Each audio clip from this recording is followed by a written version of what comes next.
Hello, buddy. It's that college football guy here. Another video. More conference craziness, but it's actually suggestions from all of you. The title of the video you see is San Diego State really back in the Mountain West? Can the Mountain West afford to lose San Diego State?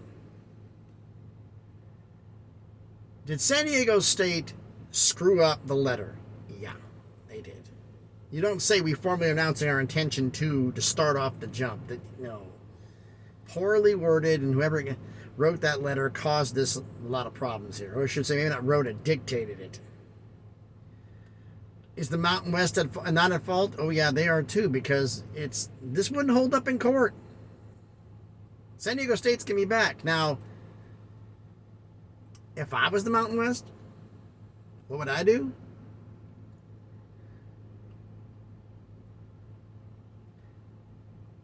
I would come to San Diego State flat out and say, what are your intentions? I need to know where you're going to be the next 5 years. Where are you going to be the next 5 years? I need to know. Because we're looking at a new TV deal coming up, 2 years. Possibly the ability of jumping up ahead of everybody else and getting negotiated. If San Diego State commits that they're going to be there. And I've heard a lot of people saying, oh, what's left of the Pac-12? I've heard this where a bunch of the American schools and go over in the Mountain West schools. Let me explain this to you. All of you who are saying that the Pac-12 is going to raid the Mountain West and raid the American to make some kind of a conference. They can't get money for 10 Power 5 schools now, and that includes Oregon and Washington. What are they going to get when they're gone? Oregon, Washington, Arizona, Colorado, whoever else leaves. You think anybody's going to pay anything for that? They're not willing to bid for it now. Which means they're not going to take it later. No matter who you add. If they're not going to take 10 Power 5 schools, you think a bunch of Group of 5s thrown in are going to make any difference? No. Look.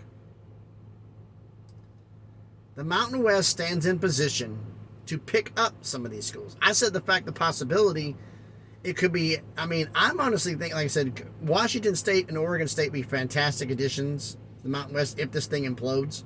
Arizona State's too, because anybody who's been in the bowl, and the bowl I'm referring to is Phoenix, Arizona, the bowl that has Mesa, Glendale, Tempe, all of it in one area. If you've been in the bowl, there are some Arizona State fans there, but there's some fans, a lot of Arizona fans there too. But it does get some traction there. My sister lives in Mesa, not far, and she says there's quite a few ASU fans. Hell, she's gone to some. She's a baseball fanatic. She's been at ASU baseball games. So they do have a fan base there. Now, what do I think is actually going to happen? I don't think anybody's leaving. I think the Pac-12 for this deal is going to stay intact. Because I've said this before in previous videos, I think that the Pac-12 wants to stay together for anything more than to give a giant middle finger to USC and UCLA and say, hey, we can survive without you. And they'll make this TV contract. The next TV contract is going to be the actual tail. This TV contract is basically a guesstimate because nobody knows what the Pac-12 is worth without USC and UCLA because it's never happened before. This is brand new territory. Nobody knows how much they're worth. Now, how many knows for sure what their viewership is without the Southern California market?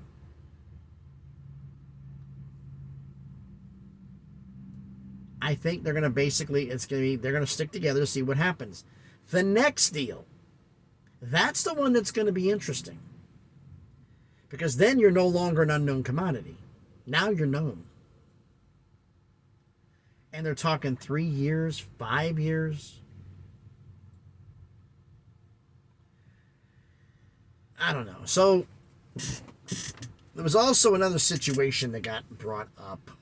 Like if San Diego State left, what would happen to the conference. And I brought up some expansion candidates and everything else. That also was a part of this.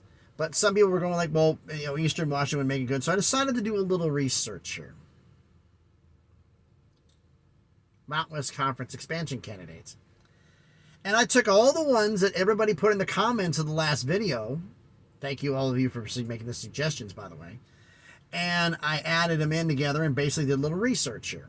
All the candidates, what the university was, where they're located, the population, the city they're in, and also if it's a major city, what the major city is, stadium and stadium size, plus their TV market.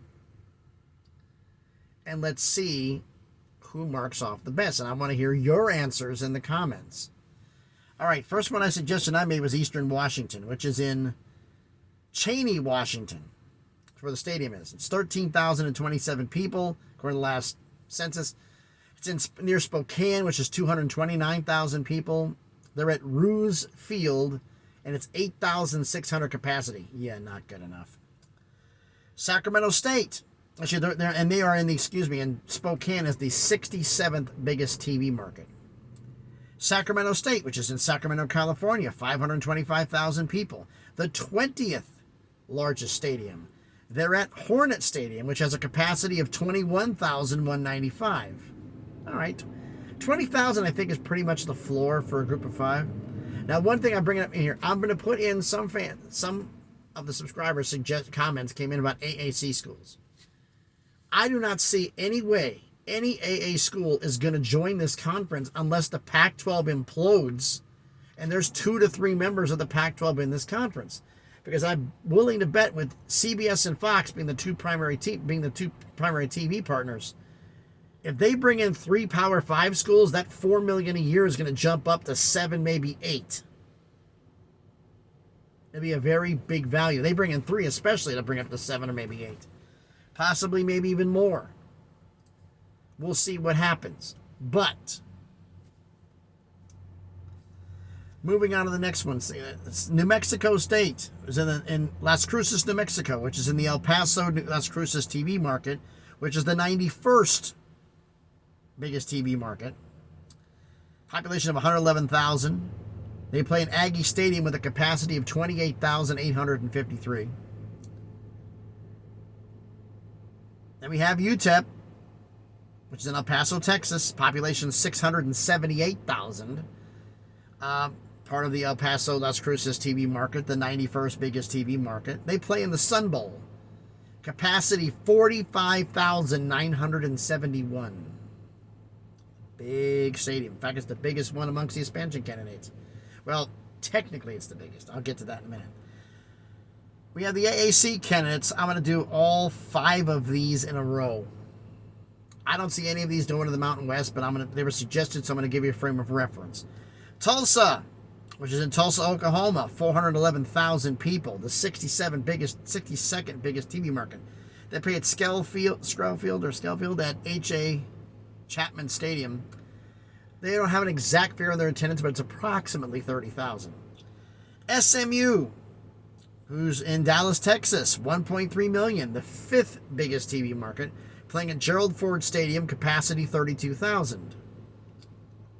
Wichita State right now, I believe is a basketball only member right now. They're not a football only member yet. They're working on improving things. I think they're part of FCS, I believe. They're in Wichita, Kansas, of course. 395,000 people, the 70th biggest TV market. They play right now at X Stadium, 7,851 capacity, but it's being remodeled to become Cessna Stadium, scheduled for the completion January 2025, thereabouts. It's subject to change. That's the only date I could find for completion, with a projected capacity of 12,000. UTSA, Texas San Antonio, the 31st biggest TV market in San Antonio, Texas. The 31st.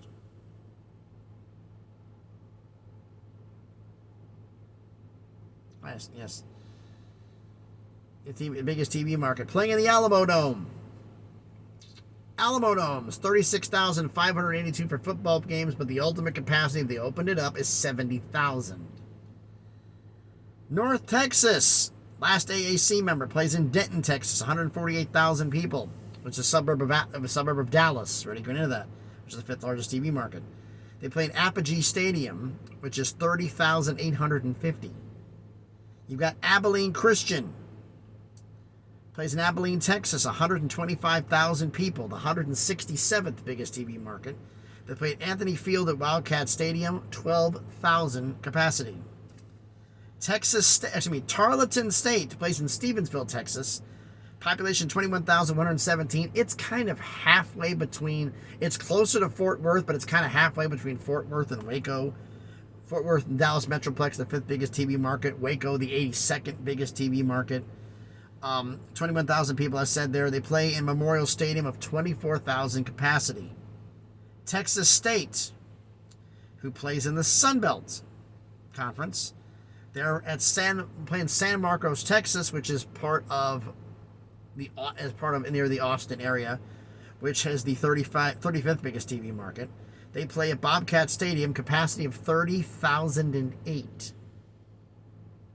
It's a good-sized stadium.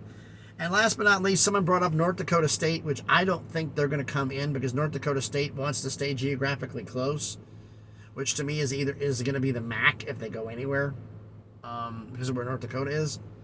They're in Fargo, North Dakota, which is the 113th biggest TV market, 125,000 people in Fargo. They play at the Fargo Dome, capacity 18,700. So you look at the stadiums that have a top 50 TV market. I don't see any of the SMU nor Texas both qualify. Stadiums qualify. Market share qualify. Stadiums qualify and market qualifies.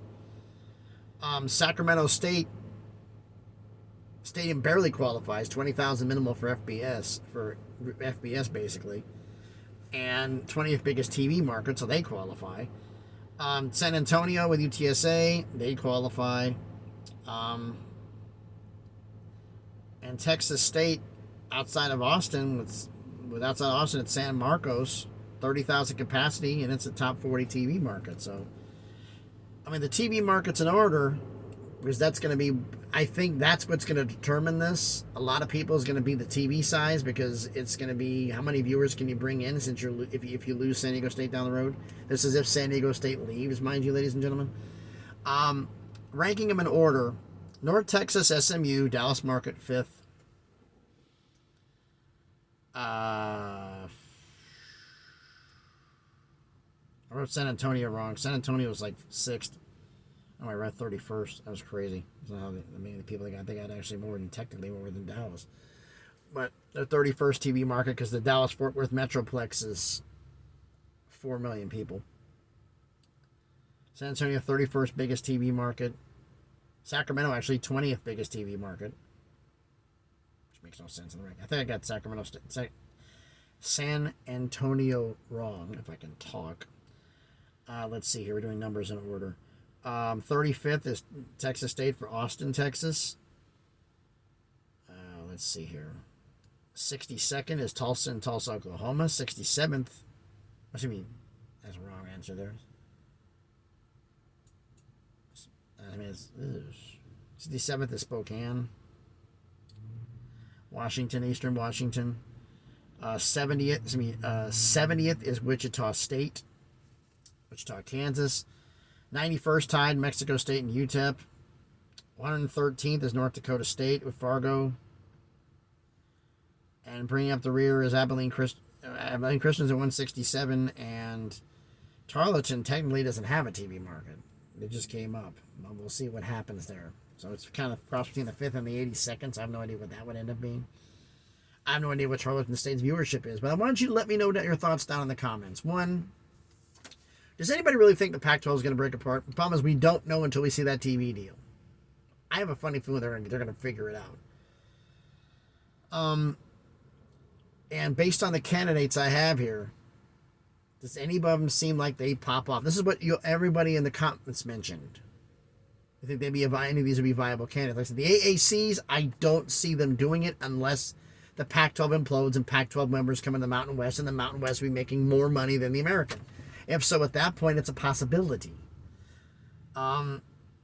And North Dakota State, I don't see them doing it because they don't want to do crazy travel and they want to be close since they're in the Missouri Valley Football Conference and the FCS, and the MAC would make the most sense. They don't have the academics to get in the Big Ten. But you let me know your thoughts down in the comments. So thanks everybody for watching this video. By the way, I'm here in Bethel, Pennsylvania on my break. It's Eastern time, 2:19 p.m. We'll see how long this takes to upload because I have to get to bed. Because I got to be out of here by midnight. It's a drive because of the 4th of July backup. Normally a lot of the truck stops going to New York because I'm going to Manchester, Connecticut. Some of them would be open. Because of the backlog from the 4th, all of them are full. This is the only place, the closest spot going into New York on the 78. There's one on the 95, but it's further out, that has parking. And this thing is already filling up fast. Everybody trying to get into New York tomorrow morning. So I leave here about midnight and get about a 5.5 hour drive to get to Connecticut in the morning before I can even start my day. So I'm not even going to have enough hours to even get back here. So it is going to be fun figuring out how the heck I'm going to get home. It's going to be crazy. We'll see what happens. So thanks everybody for watching the video. I said, like, if you haven't done it, please smash the like button. Let me know what you... No. My brain's tired, folks. Just please smash the like button, hit the thumbs up. It helps with the algorithm, helps the video be seen by more people. Comment on the video. I've already brought it up. Do you think any of these candidates are going to be viable? Do you think that the Pac-12 actually implode? And subscribe to the channel. Just past 400 subscribers, on the way to 500. Let's slow crawl to 1,000 and get some stuff to happen. So, thanks everybody for watching. This is time for me to get something to eat and get to bed. Man, this early is going to throw me off for tonight, but this is what it is. Life of a trucker. Be safe out there, and please, be good to each other.